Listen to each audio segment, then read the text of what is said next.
जो पढ़ते चल रहे हैं उसमें आज हम इफेक्टिव क्लासरूम कम्युनिकेशन पढ़ेंगे।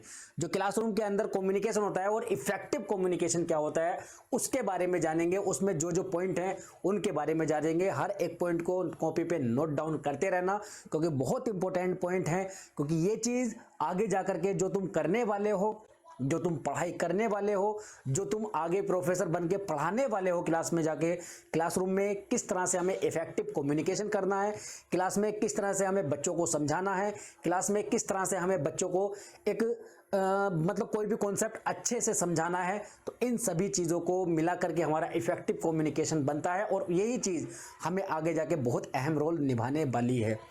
तो उम्मीद करता हूं अच्छे से क्लास देखेंगे और पूरी ईमानदारी के साथ में क्लास को कंप्लीट देखना है और नोट भी करते हुए चलना है।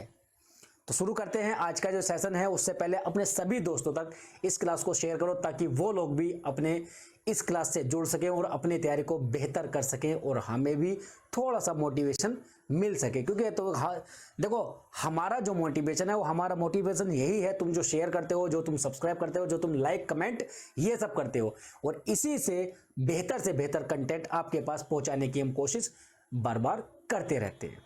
तो शुरू करते हैं। आज का जो क्लास होने वाली है बहुत ही मस्त होने वाली है, दमदार, शानदार, धमाकेदार क्लास होने वाली है और उसको शुरू करते हैं। ठीक है, तो शुरू करते हैं आज का जो हमारा सेशन है effective classroom communication. Effective classroom communication, असल में जो इफेक्टिव क्लासरूम कम्युनिकेशन है वो क्या कहता है, देखो क्या कहता है। उसमें सबसे पहला जो हमारा पॉइंट आता है, जो हम बड़े बड़े लेक्चर देते हैं ना, बड़े बड़े लेक्चरों से हमें बचना चाहिए। ठीक है, बड़े बड़े यानी कि खड़े होकर के बहुत देर तक एक लेक्चर देते जा रहे हैं, उस चीज से हमें बचना चाहिए। तो इफेक्टिव क्लासरूम हमें अवॉइड करना है, किसको, लेक्चर को। ठीक है, लेक्चर्स को हमें अवॉइड करना है, इसको बड़े बड़े लेक्चर नहीं देना है। और इफेक्टिव कम्युनिकेशन करने के लिए हमें एजुटेनमेंट को फॉलो करना है। किसको फॉलो करना है,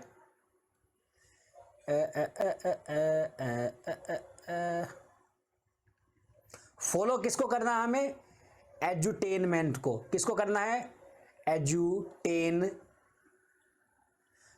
को। एजुटेनमेंट मतलब एजू से मिलकर, मतलब जो एजू है वो हमारा किससे लिया गया है, एजुकेशन से। ठीक है, एजुकेशन के शुरू के 3 वर्ड लिए हैं एजू में। ठीक है, और टेनमेंट जो है वो आता है हमारा कहां से, एंटरटेनमेंट से। किससे, एंटरटेनमेंट से। ठीक है, अब एंटरटेनमेंट से हमारे टेनमेंट लिया है और एजू से यानी कि एजुकेशन से एजू लिया है, इन दोनों को मिला करके हमारा बनता है एजुटेनमेंट। इसका मतलब है क्लास में सिर्फ खड़े होकर के बड़े बड़े लेक्चर नहीं देने हैं, बच्चों को सिखाना है हमें एजुटेनमेंट के द्वारा, यानी कि एजुकेशन और एंटरटेनमेंट के द्वारा, एजुकेशन और एंटरटेनमेंट के द्वारा। ठीक है, बच्चों को बीच बीच में एंटरटेन भी करते रहो, बच्चों को बीच बीच में एंटरटेन भी करते रहो, जिससे कि एक कम्युनिकेशन, इफेक्टिव कम्युनिकेशन बना रहे, बच्चों का ध्यान भंग इधर उधर ना रहे, बच्चे बोर ना फील करने लगे। बच्चा बोर फील करेगा तो सुस्त होगा वो अपना ध्यान इधर उधर बटाएगा।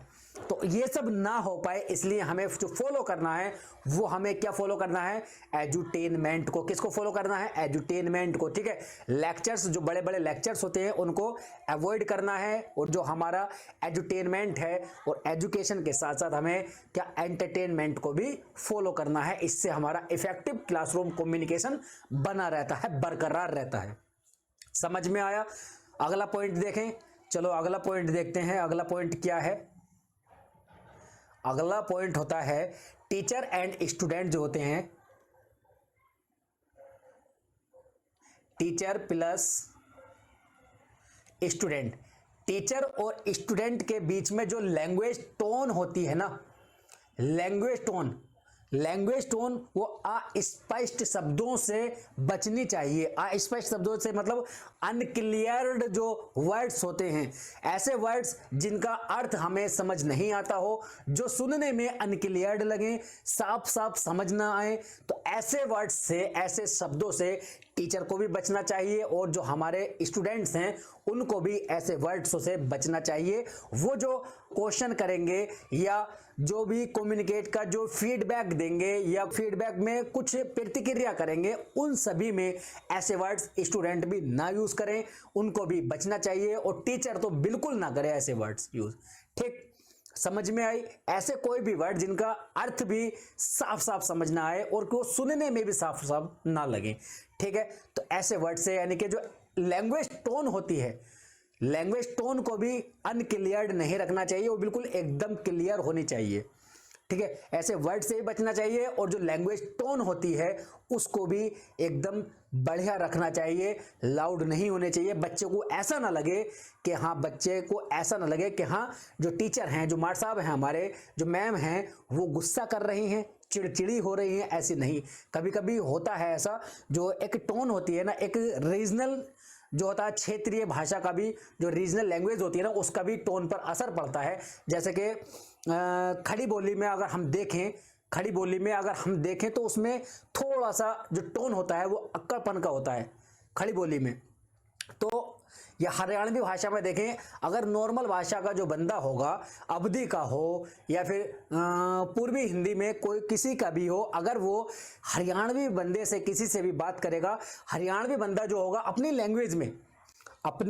लैंग्वेज में हरियाणवी भाषा का जो बंदा होगा वो अपनी लैंग्वेज में फुल रेस्पेक्ट देने की कोशिश कर रहा होगा, लेकिन उस बंदे को ऐसा लगेगा कि ये बंदा ऐंठ करके बात कर रहा है या ये बंदा मुझको इज्जत नहीं दे रहा है। लेकिन हरियाणवी भाषा जो जिसकी वो टोन है, उसकी वो टोन ही ऐसी है, तो उसमें वो अपनी तरफ से पूरी कोशिश करता है एक इज्जत देने के लिए सामने वाले को भी। ठीक है, तो हमें कभी कभी होता है, हमारे जो क्षेत्रीय भाषाएं होती हैं, जो रीजनल लैंग्वेज होती हैं, उनका भी थोड़ा थोड़ा टोन पर असर पड़ता है, तो इन सभी चीज़ों से बचना चाहिए। ठीक है, तो ये सभी चीज़ें हमें कम्युनिकेशन में बहुत अहम रोल प्ले करती हैं। आगे चलें, अगला जो टॉपिक, अगला जो पॉइंट हमारा उसको देखते हैं। अगला पॉइंट क्या है?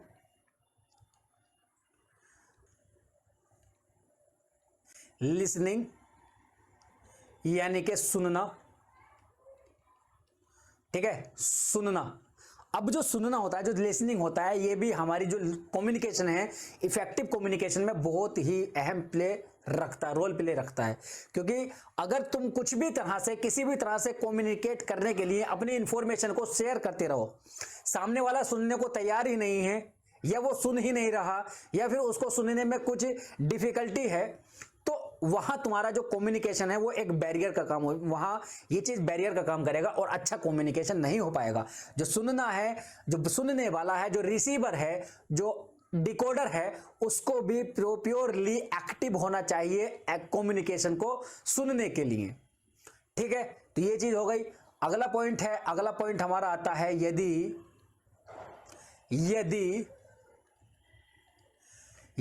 किसी स्टूडेंट को, मैं लिख देता हूं इसको थोड़ा सा, यदि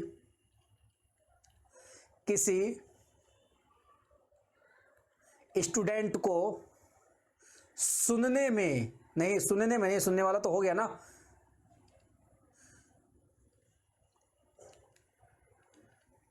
किसी कॉन्सेप्ट को समझने में, यदि किसी स्टूडेंट को किसी कॉन्सेप्ट को समझने में डिफिकल्टी हो रही है, क्या हो रहा है? डिफिकल्टी हो रही है, यानी कि दिक्कत आ रही है। कोई कॉन्सेप्ट अगर तुम पढ़ाना चाह रहे हो, तुम पढ़ा रहे हो, और वो कॉन्सेप्ट उस बच्चे को समझ नहीं आ रहा है, तो इसका मतलब ये है कि टीचर की पूरी जिम्मेदारी होती है, पूरी ड्यूटी होती है कि उस बच्चे को समझाने के लिए अपना जो कम्युनिकेशन का जो प्रोसेस है, जो पैटर्न है, उसको चेंज करे। टीचर की ये ड्यूटी होती है अब किसी भी अपने कॉन्सेप्ट को समझाने के लिए बच्चे को अपने कम्युनिकेशन के जो पैटर्न है उसको चेंज करे। ऐसा नहीं है कि बच्चे को ही चेंज कर दे, बच्चा चेंज नहीं करना है, स्टूडेंट चेंज नहीं करना है, हमको जो चेंज करना है वो अपना कम्युनिकेशन का जो पैटर्न है उसको चेंज करना है। समझ में आई? ये नहीं कि तुझे समझ नहीं आ रहा और इसको समझ आ रहा है तो इसका मतलब ये है तुझ में कमी है, मेरे पैटर्न में कमी नहीं है। ऐसा नहीं है, तुम्हारा पैटर्न ये होना चाहिए, तुम्हारी ड्यूटी है, टीचर की ड्यूटी है कि हर बच्चे को क्लासरूम में बैठे हुए हर बच्चे को हर चीज समझ में आनी चाहिए, चाहे वो एक बार नहीं 2 बार समझाए, चाहे वो 2 बार नहीं 3 बार समझानी पड़े, हर एक बच्चे को समझ में आनी चाहिए। ये टीचर की ड्यूटी होती है। तो यहां हमारा जो 4 पॉइंट हो गए हैं और अगला पॉइंट है वो देखते हैं अगला पॉइंट क्या है। और एक चीज और है, जो टीचर होता है, टीचर अपने स्टूडेंट से जोर से या गुस्से, थोड़े से गुस्से में बात कर सकता है, जिससे कि जो स्टूडेंट है वो अपनी पढ़ाई के या अपने कम्युनिकेशन के ट्रैक पर रह सके, इधर उधर को विचलित ना हो, डिस्टरबेंस ना हो। उसका दिमाग अगर बाहर है, गोलगप्पे खाने में है, खेलने में है, तो उसको हल्का सा डांट सकते हो, थोड़ा सा लाउडली बोल करके उससे कम्युनिकेट कर सकते हो, जिससे कि वो बच्चा पढ़ाई के ट्रैक पर रह सके, इधर उधर ना भागे। तो ये सब भी कर सकते हो, ठीक है। और सबसे मोस्ट इंपॉर्टेंट जो पॉइंट है वो है क्या, मोटिवेशन। स्टूडेंट को ज्यादा से ज्यादा, यानी कि क्लास को ज्यादा से ज्यादा मोटिवेट करना, जिससे कि क्लास मोटिवेटेड रहे और पढ़ाई में अग्रसर रहे, पढ़ाई को करते रहे, चीजों को समझते रहे और कम्युनिकेशन एक्टिवली करते रहे। समझ में आया बोलो? यहां तक हमारा जो इफेक्टिव कम्युनिकेशन था, क्लासरूम कम्युनिकेशन, उसके जो पॉइंट थे वो हमने डिस्कस किए हैं। इससे आगे हम देखते हैं जो हमारा लिसनिंग है, जो अभी देखा था ना हमने सुनने वाले का, कि जो सुनने वाला है वो भी इफेक्टिव कम्युनिकेशन में बहुत ही अहम रोल प्ले करता है। और उसको अब देखते हैं, जो टाइप्स ऑफ लिसनर्स हैं, सुनने वाले जो होते हैं, श्रोता जो होते हैं, कितने प्रकार के श्रोता होते हैं, उनके बारे में जानते हैं। उम्मीद करता हूं जो हमारा क्लासरूम कम्युनिकेशन था, इफेक्टिव क्लासरूम कम्युनिकेशन, वो जो पॉइंट थे वो अच्छे से समझ में आए होंगे। अगर कोई पॉइंट तुम्हें समझ में नहीं आया हो तो कमेंट करके जरूर बताना, ठीक है। तो यहां देखते हैं हम अपने जो टाइप्स हैं, किसके, श्रोता के, सुनने वालों के, उनके बारे में जानते हैं। एक एक करके देखते हैं। पहले है, सबसे पहले आता है पॉजिटिव लिसनर। पॉजिटिव नहीं, एक्टिव लिसनर कर देते हैं। एक्टिव लिसनर क्या है? एक्टिव लिसनर यानी कि सक्रिय श्रोता, सक्रिय श्रोता है, सुनने वाला, सक्रिय सुनने वाला है, एक्टिवली सुनने वाला, जो कम्युनिकेशन को, जो इंफॉर्मेशन को, जो बातों को एक्टिवली, सक्रिय तौर पर सुनता है, एकदम मस्त होकर के क्लास में एक्टिव बैठा है, मेंटली, फिजिकली और इमोशनली हर तरह से वो एक्टिव है, तो उसको बोलते हैं एक्टिव लिसनर, जो पूरी बात को अच्छे से सुनता है। फिर आता है जी पैसिव लिसनर। कौन सा? Passive listener. पैसिव लिसनर क्या होता है?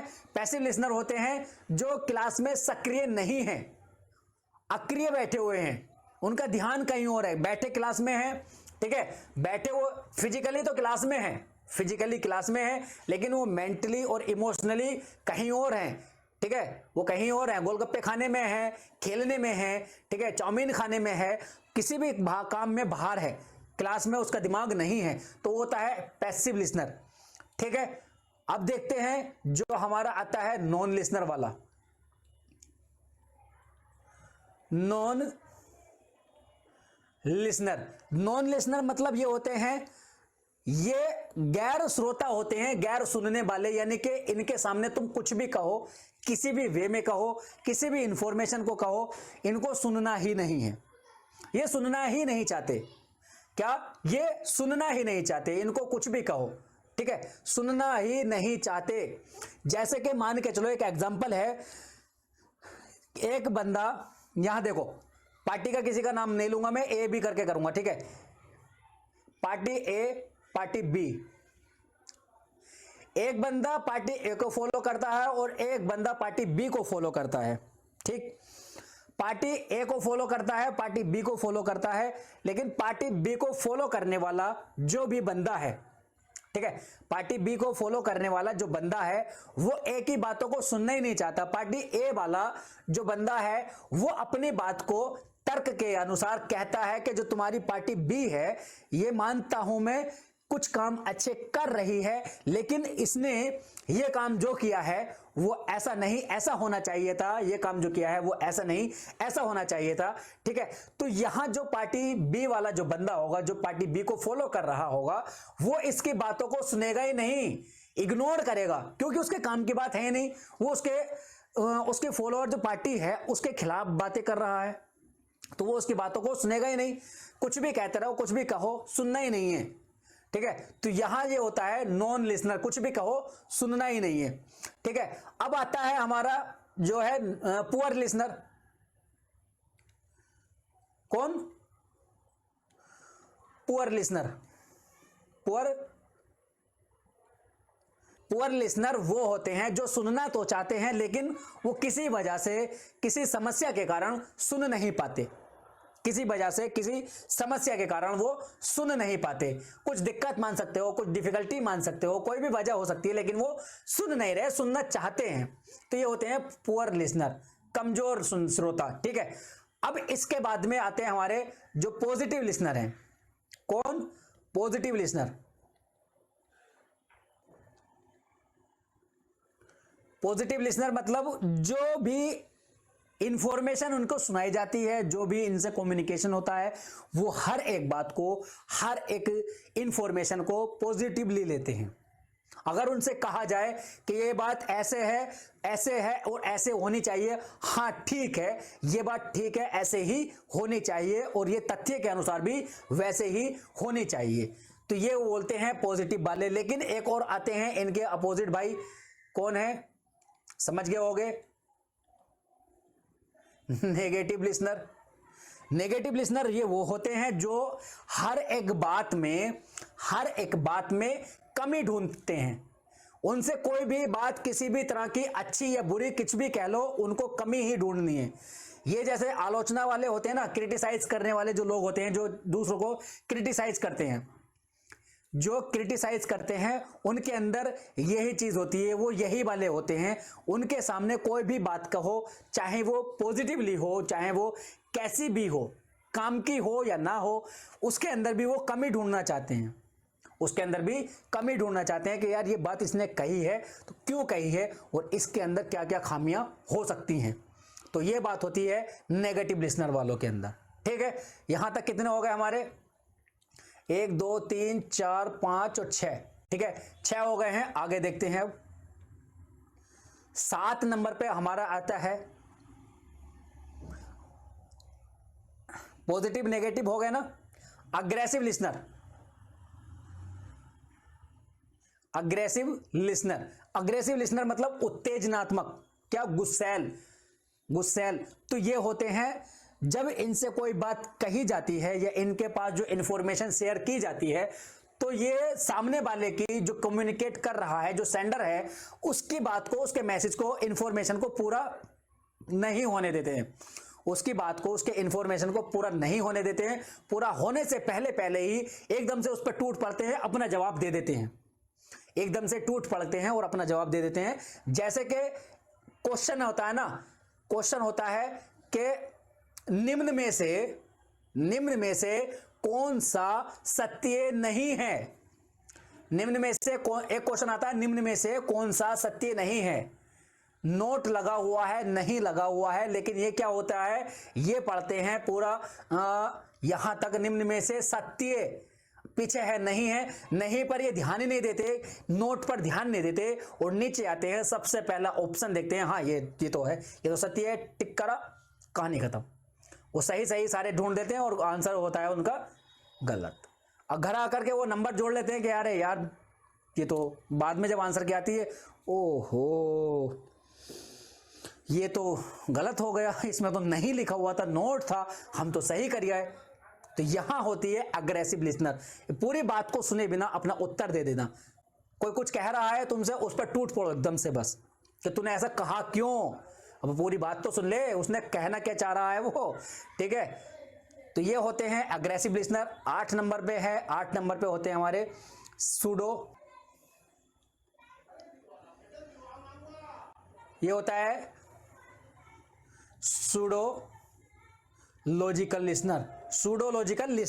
ये वो लिसनर होते हैं कि जो समझते हैं खुद को बहुत चालाक हैं, समझते तो खुद को बहुत चालाक हैं, असल में ये होते नहीं हैं। जो ऐसे वाले कैटेगरी के होते हैं वो सूडो लिसनर कहलाते हैं, सूडो लॉजिकल लिसनर कहलाते हैं।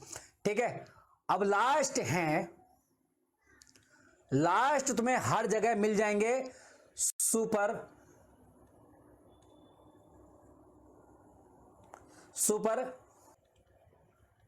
सुपरफिशियल लिसनर ये वो होते हैं जो दिखाते तो हैं कि हाँ हम सुन रहे हैं, दिखाते हैं कि हाँ हम सुन रहे हैं, बहुत अच्छे से सुन रहे हैं, असल में ये सुनते नहीं हैं। तुम्हें क्लास में हर जगह मिल जाएंगे ये कि हमें ऐसा बैठ करके दिखाएंगे यस सर समझ में आ गया, यस सर समझ में आ गया, लेकिन असल में उनका दिमाग बाहर होता है, खेल कूद में होता है, सुनते नहीं हैं। दिखाते ऐसा है कि हाँ समझ में सब कुछ आ रहा है, हम बहुत अच्छे से सुन रहे हैं। तो ये टाइप्स ऑफ लिसनर थे और इस तरह से हमारे लिसनर अलग अलग तरह के, अलग अलग प्रकार के जो श्रोता होते हैं वो हमारे सामने आते हैं और हमने आपके सामने बहुत अच्छे से डिटेल में रखे हैं। डिटेल में क्या, इनका बस नाम तुम्हें पता होना चाहिए और इनकी जो मेन विशेषता है, जो एक एक विशेषता मैंने तुम्हें बताई है वो होनी चाहिए, क्योंकि उनसे सीधा एक क्वेश्चन तुम्हें बन सकता है कि ये कौन से लिसनर कहलाते हैं। तो तुम्हें यह पता होना चाहिए। तुमसे पूछ सकता है कि सूडो लॉजिकल लिसनर कौन से होते हैं, तुम्हें दे देगा ऑप्शन में मिलते जुलते, तो तुम्हें वहां पहचानना है कि जो बच्चे या जो श्रोता, जो सुनने वाले असल में चालाक होते नहीं हैं लेकिन चालाक समझते हैं खुद को बहुत ज्यादा, ठीक है। सुपरफिशियल में कौन से होते हैं, जो दिखाते हैं कि हाँ हम सुन रहे हैं, असल में वो सुनते नहीं हैं। क्लास कैसी लगी कमेंट करके जरूर बताएं। आज की क्लास हम यहीं तक रखते हैं और मिलते हैं अगले सेशन में। और हाँ, क्लास को लाइक शेयर सब्सक्राइब करे बिना बिल्कुल मत जाना, ठीक है। बिल्कुल भी सब्सक्राइब किए बिना मत जाना, बिल्कुल भी लाइक शेयर किए मत जाना, क्योंकि जितना तुम ज़्यादा लाइक शेयर सब्सक्राइब करोगे उतने ही ज़्यादा मोटिवेशन मिलेगा और अपने परिवार को ज़्यादा से ज़्यादा बढ़ाओ, ठीक है। अपने दोस्तों को अपने परिवार का हिस्सा बनाओ, उनको भी जोड़ो, ठीक है। मिलते हैं अगले सेशन में, तब तक के लिए हंसते रहें, मुस्कुराते रहें, अपना और अपनों का बहुत सारा ख्याल रखें। धन्यवाद, टेक केयर, बाय, जय हिंद।